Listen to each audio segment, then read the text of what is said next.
Hello my dear students.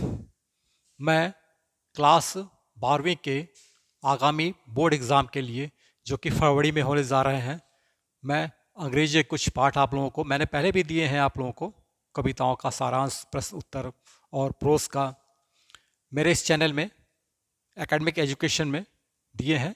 आप लोग उसका अध्ययन करेंगे और मैं समझता हूँ कि उन सबों का अध्ययन अगर बारीक तरीके से पूर्ण रूप से आप वीडियो देखेंगे तो आप लोगों को एग्ज़ाम में बहुत ही अच्छे अंक निश्चित रूप से आएंगे। आज मैं आप लोगों के लिए एन एपिटाफ जो कि वाल्टर डेलामारे का है, मैं आप लोगों को पढ़ा दे रहा हूँ और इसका आप लोग अध्ययन करेंगे और पूरी वीडियो देखेंगे, संपूर्ण वीडियो देखेंगे आप लोग, तो आप लोगों को पूर्ण समझ में आ जाएगा और एग्ज़ाम में इससे संबंधित कोई भी प्रश्न नहीं छूटेंगे। ओके, तो एन एपिटाफ, किसी भी कविता को पढ़ने के लिए उसके कवि के बारे में दो शब्द जान लेना आवश्यक होता है। एपिटाफ, एपिटाफ का अर्थ होता है कब्र पे, कब्रगाह में आप लोग जब जाएंगे, आप लोग चर्च में खास करके जहाँ पर कब्र गाह रहती है, उस कब्र में देखेंगे कुछ पत्थरों पे कुछ लिखा रहता है, उसकी जन्म तिथि के बारे में, उसके जीवन काल में उन्होंने क्या क्या विशेष रूप से उल्लेखनीय कार्य किए हैं, इन सबों को उस पत्थर पे उकेरा जाता है, लिखा हुआ रहता है, उसे ही हम लोग एपिटाफ कहते हैं। तो ये कविता एन एपिटाफ कवि वाल्टर डेला मारे का है, जो कि इंग्लैंड के हैं, इंग्लैंड के चार्लटन जो कि केंट डिस्ट्रिक्ट में है। ओके, ठीक है, वे पैदा लिए थे आपको, ठीक है। उन्हें 1953 में इंग्लैंड का ऑर्डर ऑफ मेरिट अवार्ड भी दिया गया था। इन्होंने खास करके बच्चों के रूप में कविताएं लिखी हैं, रहस्यात्मक कविताएं लिखी हैं। ओके, इनकी दो कविताएं हैं, कविताओं का कलेक्शन है सॉन्ग्स ऑफ चिल्ड्रन और पीसफुल पाए। इनकी दो कविताओं का संग्रह है, ठीक है, जिनके लिए इन्हें ऑर्डर ऑफ मेरिट 1953 में दिया गया था। ओके, तो इन्होंने खास करके बच्चों के लिए कविता लिखी है और आज उन्हीं कविताओं में से एक एन एपिटाफ जो कि आप लोगों के लिए निर्धारित है, आपके सिलेबस में है, मैं आप लोगों को पढ़ाने जा रहा हूँ। ओके, गौर से सुनेंगे, शुरू से अंत तक वीडियो को देखेंगे और मैं समझता हूँ आप लोगों का इस कविता के संदर्भ में कोई भी जानकारी नहीं छूटेगी। एग्ज़ाम में इस कविता से संबंधित जो भी प्रश्न आएंगे, आप लोग उसे सही रूप से, अच्छे तरीके से, अच्छे प्रश्न के लिए, अच्छे अंक के लिए आप लोग इसे सॉल्व करेंगे। तो पहली पंक्तियां मैं पढ़ता हूं। Here lies the most beautiful lady. एक इस कविता का सरफेस मीनिंग भी है और इम्प्लाइड मीनिंग भी है। माने सरफेस माने सतही तौर पर, literary meaning word by word मैं आप लोगों को दोनों समझाऊंगा। इसका सरफेस मीनिंग क्या है और फिलोसफिकल मीनिंग क्या है, दार्शनिक अर्थ क्या है और साधारण इस कविता का अर्थ क्या है। ओके, तो पहली पंक्तियां हैं, here lies a most beautiful lady. कब्र के बारे में कह रहे हैं वो, ठीक है, कि इस कब्र में एक बहुत ही खूबसूरत लेडी का कब्र है, वह यहाँ पे पड़ी हुई है। Light of step and heart was she. वह कैसी थी, उनके बारे में कवि कह रहा है, तो वह चंचल थी, वह किसी एक जगह पे स्थिर नहीं रहती थी, आज यहाँ है कल वहाँ है, और किसी के प्रति उनका प्रतिबद्धता नहीं था, किसी एक से या किसी एक स्थान से वह बंधी नहीं हुई नहीं थी, वह कभी यहाँ रहती थी कभी वहाँ रहती थी, वह चंचल थी। ओके, उसके आगे लिखते हैं कवि, I think she was the most beautiful lady that ever was born in the west country. कवि कहते हैं, वाल्टर डेलामारे कहते हैं कि वह सबसे खूबसूरत लेडी थी, महिला थी, जो कि जो है पश्चिमी देशों में कभी पैदा हुई थी। यानी कवि की नज़रों में यह यहाँ पे कब्र में पड़ी हुई लेडी, ठीक है, सबसे खूबसूरत महिला है जो कभी किसी काल में पश्चिमी देश में पैदा हुई थी। ओके, यही इस चार पंक्तियों का मतलब है। अब आगे मैं पढ़ता हूं, but beauty vanishes beauty passes. लेकिन कवि कहते हैं सुंदरता जो है वो तो रहती नहीं है, वो गायब हो जाती है। खूबसूरती जो है बीत जाती है। काल के क्रूर पंजे हर किसी को ग्रसित कर लेते हैं, यानी हर कोई मृत्यु का शिकार हो जाता है। एंड अल्टीमेटली एवरीबॉडी डाइज, और अंततः हर कोई मर जाता है। वैसे ही यह लेडी जो है, ठीक है, इसकी खूबसूरती जो खत्म हो गई, वह गुजर गई। कह रहा है खूबसूरती गुजर जाती है, ठीक है, गायब हो जाती है, ब्यूटी पासेस, गायब हो जाती है। ओके, आगे लिखते हैं, हाउएवर यद्यपि rare rare it was it is, माने खूबसूरती कितनी भी ज्यादा क्यों नहीं हो, जितनी भी अनकॉमन असाधारण खूबसूरत कोई क्यों नहीं हो, ultimately one has to die. कोई कितना भी खूबसूरत कोई नहीं क्यों नहीं हो, असाधारण क्यों नहीं हो, विशेष क्यों नहीं हो, उसे मरना ही पड़ता है।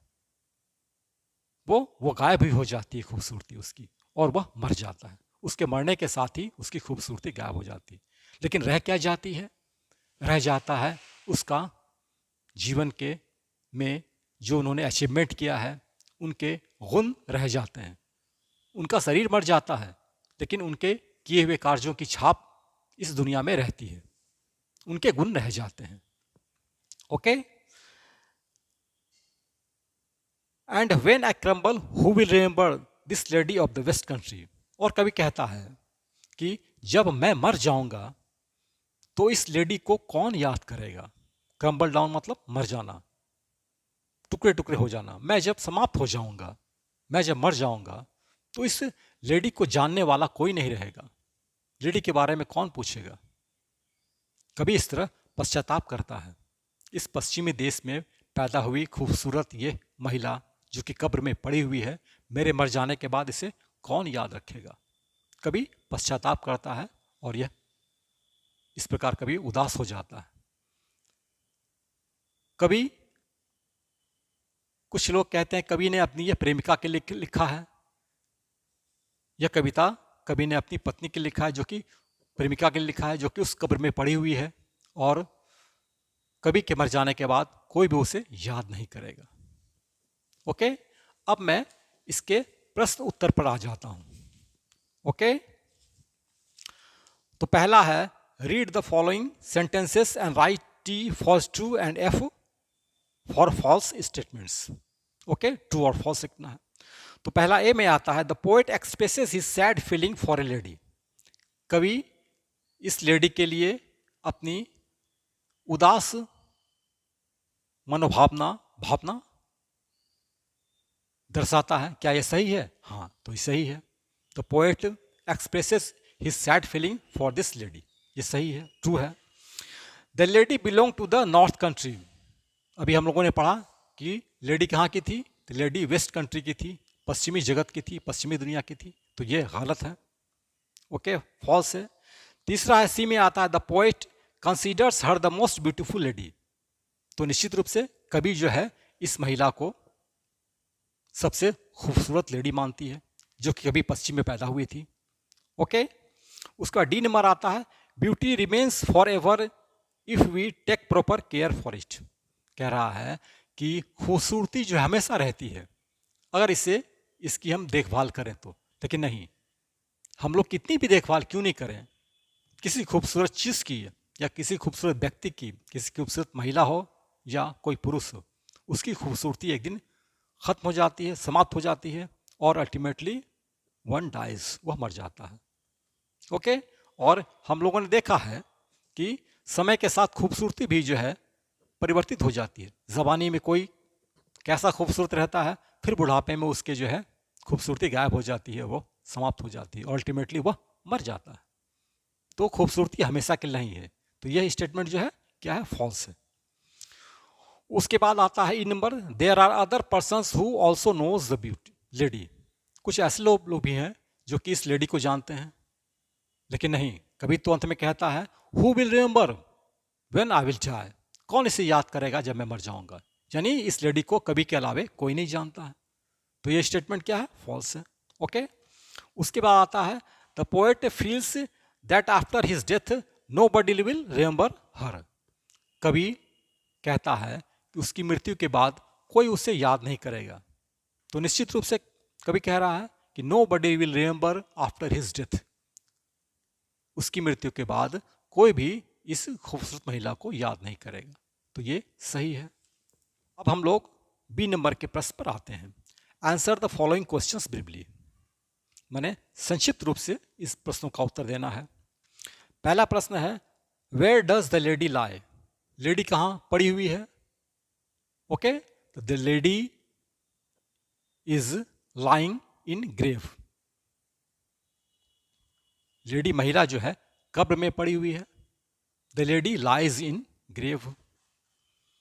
What does she, how does she look to the poet, वह कवि को कैसी लगती है? तो वह कवि को बहुत ही खूबसूरत लगती है। She is very beautiful to the poet, the poet thinks that she is the most beautiful lady, कवि समझता है कि वह सबसे खूबसूरत लेडी है। ठीक है। उसका तीसरा प्रश्न आता है was she a kind and considerate lady, कि क्या वह, ठीक है, एक दयालु और विचारवान लेडी थी? ओके, नहीं। ठीक है, वह कैसी थी? तो हम लोगों ने कविताएं पढ़ा है। ठीक है, क्या पढ़ा है हम लोगों ने? ठीक है, light of step and heart was she, वह कैसी थी? वह चंचल थी, कभी यहाँ थी रहती थी, कभी वहां रहती थी। अब किसी के प्रति उसकी प्रतिबद्धता नहीं थी, किसी जगह से या किसी व्यक्ति के प्रति वह संबंधित नहीं थी, वह चंचल थी। ठीक है, तो इसका उत्तर हो जाएगा, ठीक है, कि the lady was not kind and not considerate.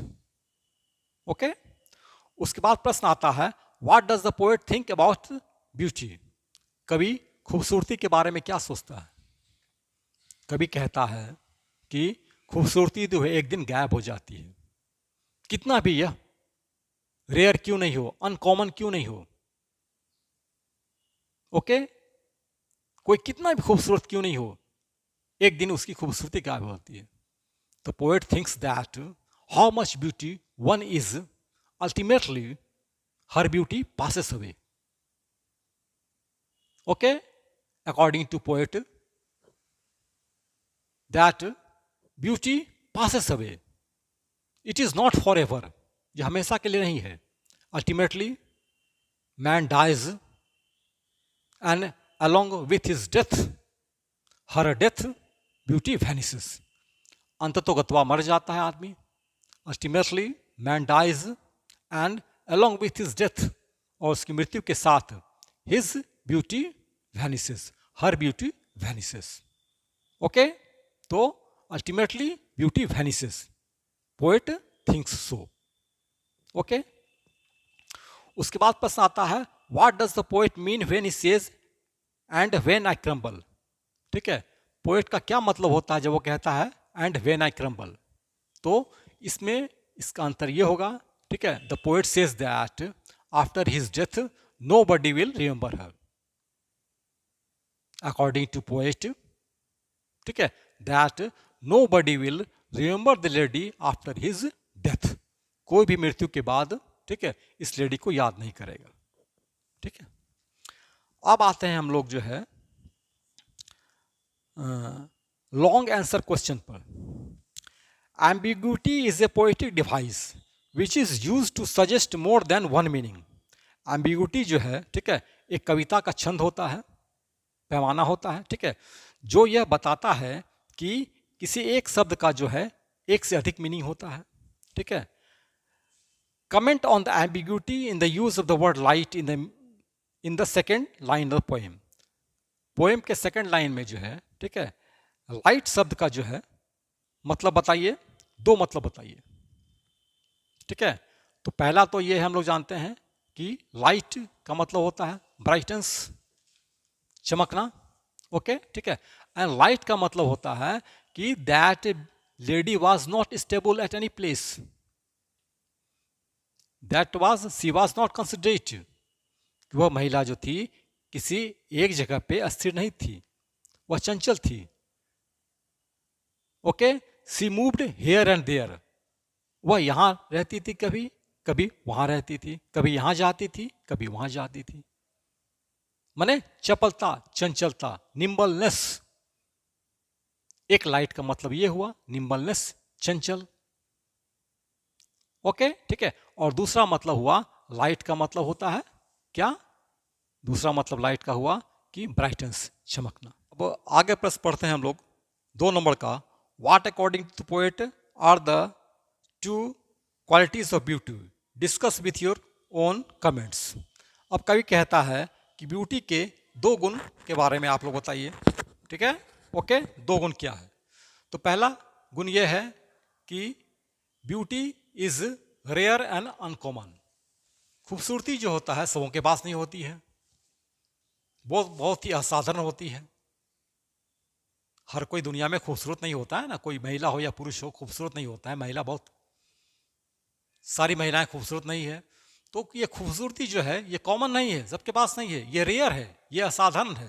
ये किसी किसी के पास होती है खूबसूरती, कोई कोई खूबसूरत लेडी होती है, महिला होती है। ओके, और but ultimately the beauty passes away, it वैनिसेस।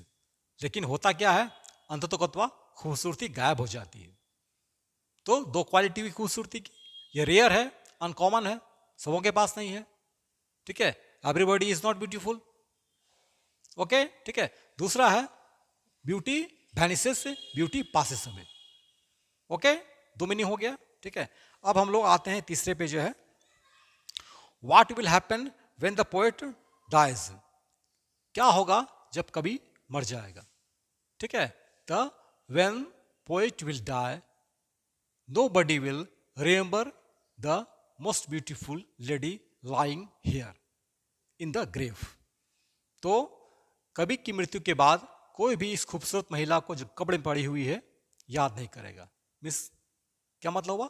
nobody will remember the lady after the poet's death। okay, nobody will remember the beautiful lady after the death of the poet। okay, after the poet's death nobody will remember her। Poet की मृत्यु के बाद कोई उसे याद नहीं करेगा। Okay, अब कह रहा है right A note on the philosophical meaning of the poem. कह रहा है ये पोएम का दार्शनिक मीनिंग क्या है, इसके बारे में आप लोग बताइए। पहला मीनिंग तो हम लोगों ने सरफेस का ये पढ़ा कि कवि जो है उस कब्र में पड़ी हुई महिला के बारे में उदासी व्यक्त कर रहा है और कह रहा है कि वह महिला जो थी चंचल थी, कभी यहाँ रहती थी, कभी वहाँ रहती थी, किसी स्थान या किसी व्यक्ति से वो संबंधित नहीं थी। ओके, लेकिन एक दिन वह कभी मर गई और उसकी खूबसूरती भी उसके साथ मर गई। ओके, और उसकी मृत्यु के बाद, कवि की मृत्यु के बाद कोई भी खूबसूरत महिला को जो है याद नहीं करेगा। यह पश्चिमी जगत में सबसे खूबसूरत महिला थी जो कि कभी पैदा हुई थी। सतही मीनिंग यही है। दूसरा फिलोसफिकल मीनिंग यह है कि the beauty never is for ever.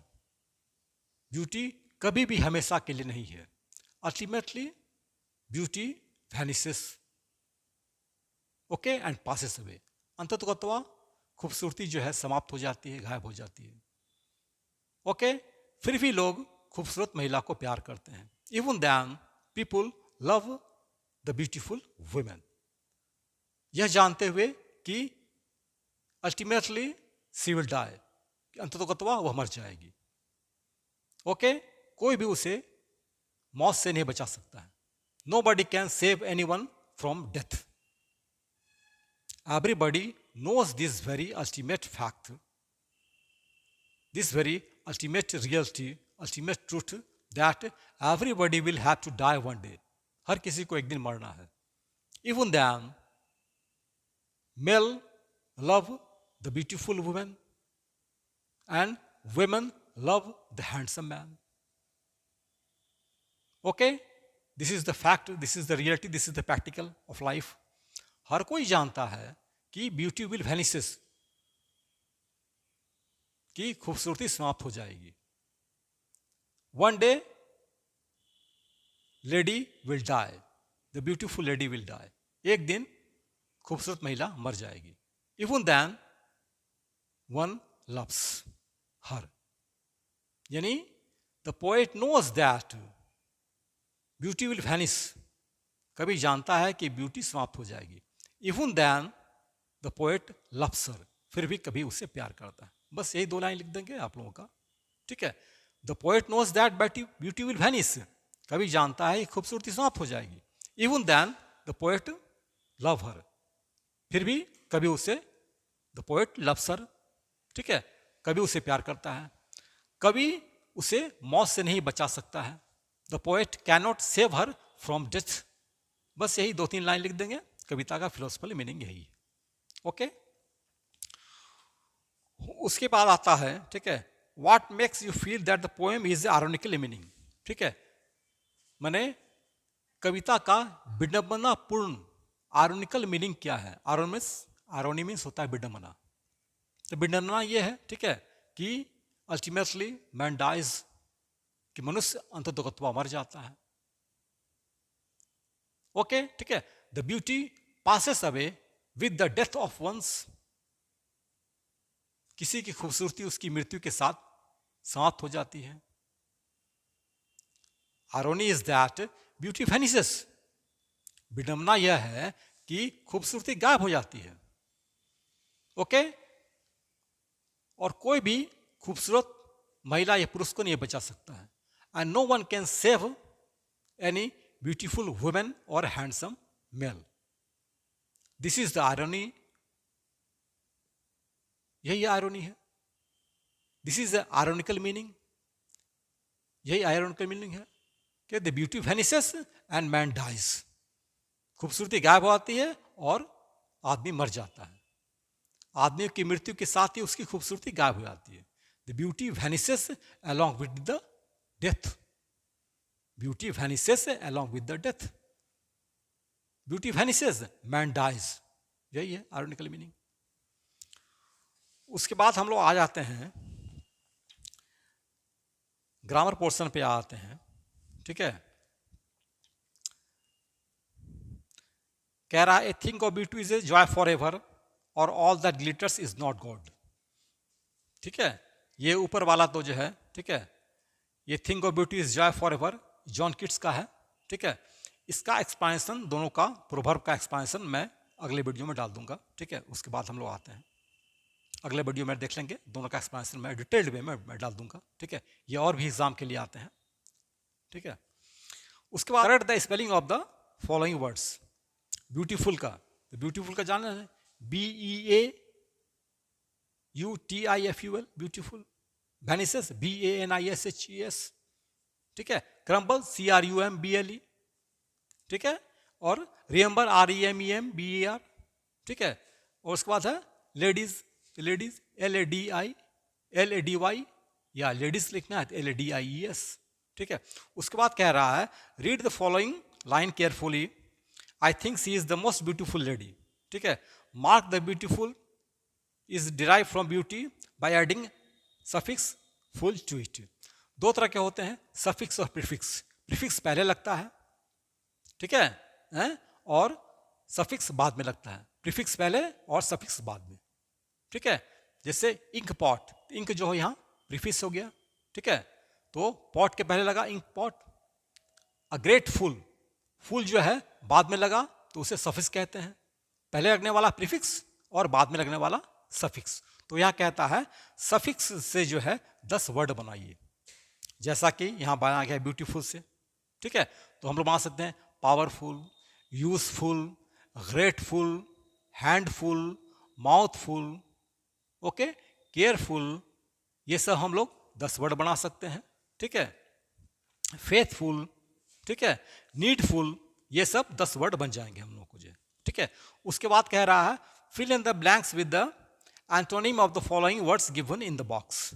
माने इन जो शब्द दिए गए हैं उसके जो विपरीतार्थक शब्द हैं, एंटोनिम जो है, उल्टा शब्द जो है, जो शब्द दिए गए हैं उसके उल्टे शब्द से जो है इन खाली जगहों को भरिए. ओके. तो पहला शब्द है ब्यूटीफुल. ठीक है. इसका उल्टा हो जाएगा अगली, अगली हो जाएगा, ठीक है। लाइट का हो जाएगा हेवी हो जाएगा, चंचल, ठीक है, या डार्क हो जाएगा, ठीक है। एवर का हो जाएगा नेवर हो सकता है, ठीक है। वैनिस का हो जाएगा, ठीक है, ऑलवेज हो सकता है, वैनिस फॉर एवर, ठीक है। रेयर का हो जाएगा कॉमन हो जाएगा, रेयर मैंने असाधारण, अनकॉमन कॉमन हो जाएगा, ठीक है। रिमेंबर का हो जाएगा याद करना, फॉरगेट इसका उल्टा हो जाएगा।